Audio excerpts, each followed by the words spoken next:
এই চ্যালেঞ্জটা আমরা গ্রহণ করেছি যে এবার বাংলাকে বাঁচানোর লড়াই, যে বাংলায় অভয়ার মতো ঘটনা দেখেছে এবং তারপর তৃণমূল সেই ঘটনা ধামাচাপা দেওয়ার চেষ্টা তো করলোই, এবং বিজেপির নেতারাও সেটাতে এমন সেটিংয়ে জুড়ে গেলেন যে আজ অবধি সেই অভয়ার বিচার হলো না।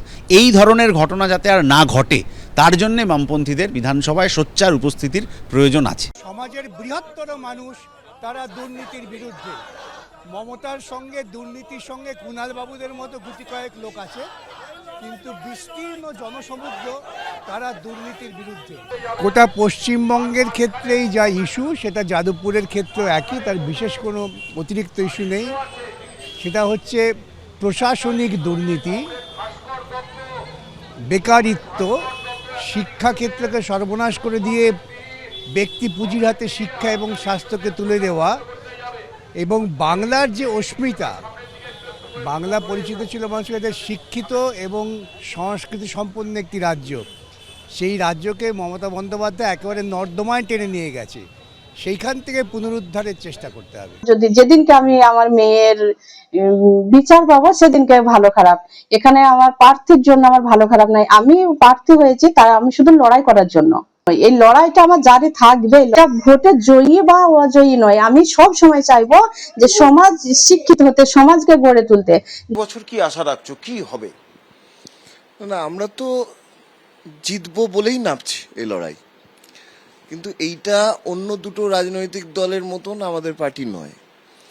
আমাদের শুধু নির্বাচন ভিত্তিক তো কাজ হয় না, সারা বছর ধরেই আমরা মানুষের লড়াই আন্দোলনের সঙ্গে যুক্ত থাকার চেষ্টা করি, এবং সেটা আমরা করেছি।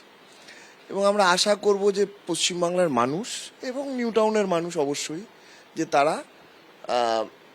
এবার আমাদেরকে প্রেফার করবেন, এটা আমরা আশা করব।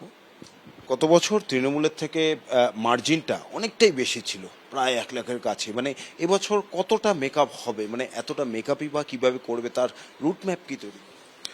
না দেখুন, আমরা মানে নির্বাচনী কৌশল সেটা আমাদের তৈরি আছে, কিন্তু সেটা তো পাবলিকলি আমরা বলতে পারি না। কিন্তু আমি যেটা বলতে চাইছি যে পশ্চিমবাংলার মানুষের যে ওভারঅল মুড, সেই মুডটা তৃণমূলের বিরুদ্ধে।